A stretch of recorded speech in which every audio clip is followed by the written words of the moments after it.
day. It's your day. Love it. Welcome to the beautiful, the talented, the Queensberry fighter. I know. Raven Chapman. I love this. Stepping into the Dragon's Den, eh? Come in. I've got to get you on camera. There you go. You got to shuffle in like you really like me. Talk to us about this fight. I've just had Karriss on. I'm happy about this fight. Yeah. You know when you get like a surprise? This was a nice one. Yeah, no, it's really exciting. Was a great opportunity. And one that we won. I know Karriss wanted the fight. It's a great fight to make and it's good timing. So it's just like, let's do it. And here we are. You've been in boxing for a minute. So when it's like you, probably years ago, both of you probably thought this is a fight. Yeah. It might not be possible. Yeah. What's it like to actually, it's actually happening? Yeah. Because this is like surreal. Yeah, no, it's like I say, it was unexpected. Yeah. But at the same time, I said, it's just the timing's right for it. It's a fight that we've wanted and now's the time to make it. You know, we're both good level, top level fighters, world level fighters. I respect Karriss a lot as a fighter. She said the same. Yeah, and you know, I just think it's potentially going to be the fight that steals the show because you've got two strong fighters that are front foot, don't want to take a step back. And that excites me as well. That motivates me a lot because they're the kind of fights that I love to be involved in. Anyone that knows me, that watches me, knows exactly they're the fights that get me excited. So again, for that, I'm really looking forward to it as well. And it's really lit that fire back under me, get back in there. We didn't want an easy fight. We said after the last one when we had our meeting with Frank, we don't want to drop down any levels. And here we are. We're taking, you know, this could be a world title fight. Easy. So again, it's just surreal and super exciting, and I'm really happy to be here. Listen, you're not the only one that's happy to be here. It's an all-female card. Yeah. I know I'd like to call you the first lady, essentially, of Queensberry. Yeah. So being involved, you've been around, you've seen it. You maybe haven't been able to have fights because of opponents. Yeah. But now, you know, potentially chief support on this card. I don't know how it's going to work. Yeah. Talk to us about that.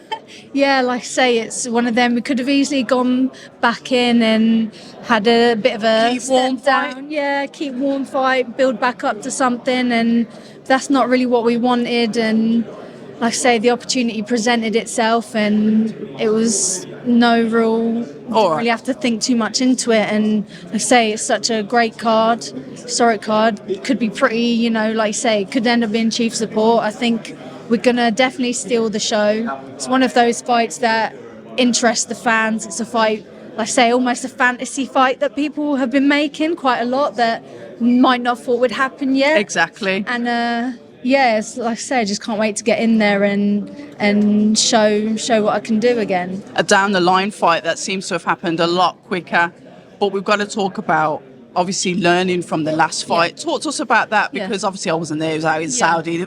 Yeah. To be fair play to you guys, yourself and Sky, for being the first females that fought on a Riyadh season card. Yes, we've had ladies fight out in Saudi, but you graced the stage with yourselves on the first Riyadh season. Talk to us about that, the whole experience and the fight itself. Crazy. Yeah, the whole experience was wild. You know, I'd never been involved in such an event, and it really was an event. You know, so much going on, and in a way that in itself was overwhelming. Overwhelming, tiring. Okay. You know, you had to be in places, and stepping back now, seeing what we both achieved in doing that fight and hopefully open those doors is, you know, such an honour to be a part of. Unfortunately, I didn't necessarily show up on the night when I needed to show up, and that's why. I know it sounds like an obvious question, but I'm not asking for excuses. I'm asking for your reasons. Just why do you have that opinion of yourself? You know how boxing goes. You get your date, and you want to be 100% on that day. Yep. I unfortunately just wasn't 100% on that day. And that's how it goes sometimes in boxing. And it's always a risk, any fight you take, that you might not be 100% on that day. And that's what it was. So the best me didn't necessarily show up. But I gave what I could on that day, you know, and that's how it goes. No excuses. Learned a lot from it.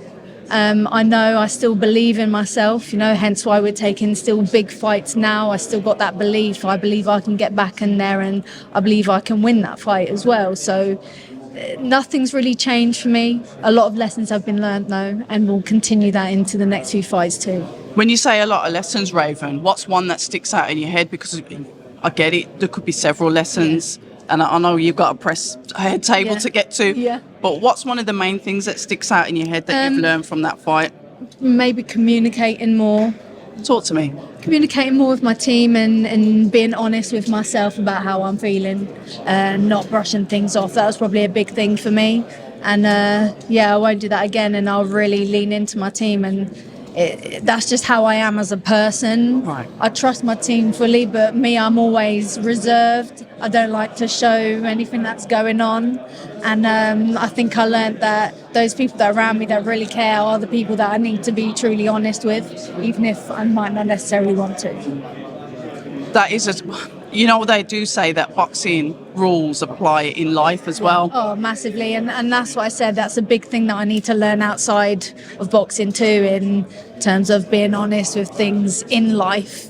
So it was a big lesson, and because of that, I took a fall, if you like. A big lesson, but a big event. Yeah. And I can kind of understand why, because you're like, I'm here, first female event on this card. There's so much pressure, so many little words going on in the back of your head. Yeah. You're just like, look, I could be overreacting. Yeah. I don't want to let it. And there's that's all exactly these what it yeah. was, yeah. And then you go into something, you're like, oh, Actually, but it was, yeah.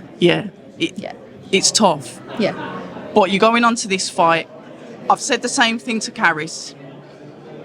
Not overlooking anybody, because you can't. It's boxing, like you said. Yeah. Who the best person turns up on the day will win the fight, no matter how good they are. What do you want your 2025 to look at? Because fair enough, Karriss has been out for 12 months. You've been blessed with activity, more activity than Karriss. So when you look at like this time next year, 2026, January, where's Raven Chapman? I think it's, fights like this that will get me back in the mix, up in that world titles, and that's where we want to be. So for me, it's still world title chasing. World title chasing. Listen, all the best. Thank you. I'll be in there to watch at the top table. Congratulations. Thank you. For getting the fight and being out so soon as well. Activity, I always say activity is one of the things that kills talent, no matter what you're doing. If you're not active, if you don't use it, you lose it. You're doing it. Absolutely. Exactly. So all the best, and thanks for your time. People say I'm toxic, and honestly, I don't care.